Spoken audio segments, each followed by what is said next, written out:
یک دفعہ کا ذکر ہے کہ ایک خاندان اپنے رشتہ داروں سے ملنے ایک شہر سے دوسرے شہر جا رہا تھا۔ خاندان میں میاں بیوی اور ان کے دو بچے شامل تھے۔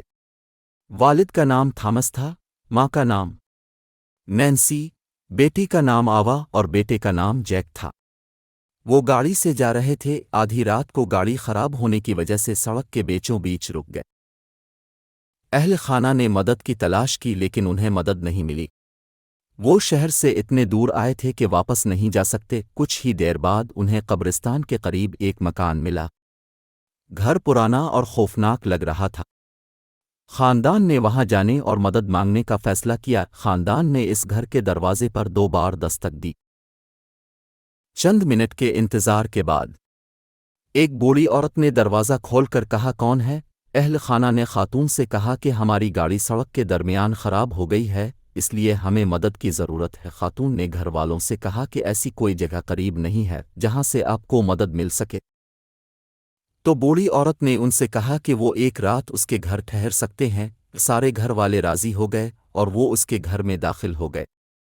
گھر پرانا اور خوفناک لگ رہا تھا لیکن خاندان کے پاس کوئی چارہ نہیں تھا۔ بوڑھی عورت نے انہیں ان کا کمرہ دکھایا، لیکن اس نے ان سے کہا کہ جب اب سب اپنے کمرے میں داخل ہو جائیں گے تو صبح تک باہر نہیں نکل سکتے۔ تھامس اس بوڑھی عورت کے بارے میں کچھ عجیب محسوس کر رہا تھا۔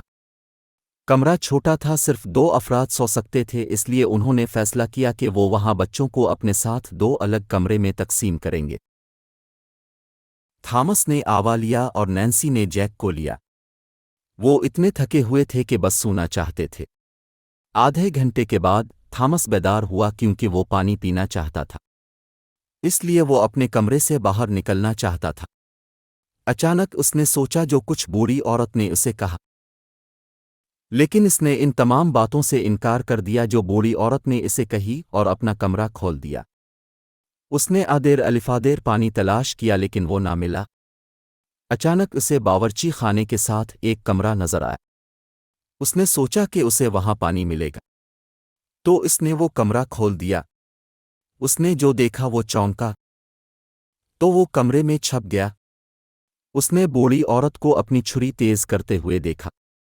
چاقو پر تازہ خون موجود تھا۔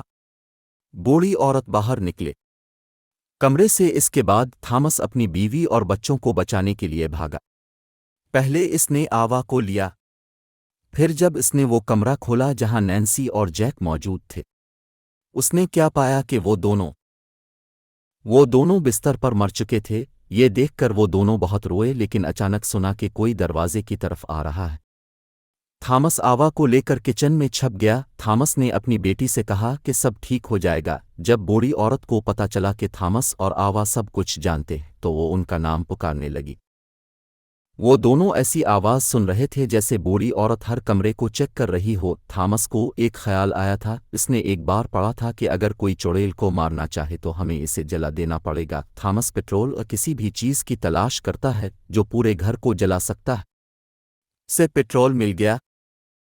اس نے گھر کے کونے کونے میں پیٹرول چھڑک دیا۔ اس کے فوراً بعد انہوں نے سنا کہ بوڑھی عورت تیزی سے ان کی طرف آ رہی ہے۔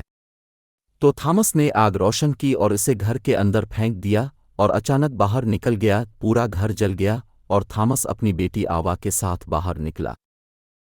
تھومس کچھ دن بعد پولیس کو بوڑھی عورت کے گھر لے آیا جسے اس نے جلا دیا تھا۔ پولیس نے تھامس کی بیوی اور بیٹے سمیت کئی لاشیں نکالی، لیکن سب سے حیران کن بات یہ تھی کہ انہیں بوڑھی عورت کی لاش نہیں ملی۔ تھامس یہ سوچ کر چونک جاتا ہے کہ بوڑھی عورت کی لاش کہاں ہے۔